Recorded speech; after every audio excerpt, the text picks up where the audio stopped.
ফেষ্টিভেলৰ সালাম জনাইছোঁ আপোনালোকক।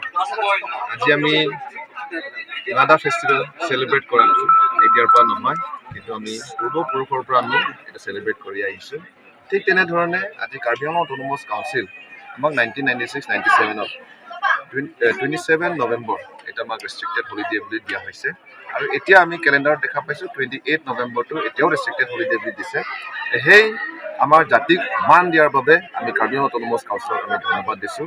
2 নম্বৰ কথাটো হৈছে আজি Ngada বুলি পেলাই আমাৰ ফেষ্টিভেলটো আমি আগতে চুকে কাণে পাতোঁ, কিন্তু আজি আমাৰ ডক্টৰ তুলিৰাম ৰহাং ডাঙৰীয়া অনাৰেবল CM ছাৰ ডাঙৰীয়াই যোৱা বছৰ 2022 ফেব্ৰুৱাৰী মাহতে যেতিয়া কাউন্সিল লাষ্ট ছেশ্যন আছিলে তেতিয়া তাতে ঘোষণা কৰিছে যে ৰেংমা Ngada ফেষ্টিভেলৰ কাৰণেও এটা মানে আপোনালোকক ফাণ্ড দিয়া হ'ব, ওৱান টাইম এছিষ্টেঞ্চ হ'লেও ফাণ্ড দিয়া হ'ব বুলি কৈছে। সেইটো বাবে আজি আপোনালোকৰ মিডিয়া থ্ৰুৱেদি মই আমাৰ ডক্টৰ তুলিৰাম ৰহাং ডাঙৰীয়া CM ছাৰ ডাঙৰীয়াক মই ধন্যবাদ দিব বিচাৰিছোঁ।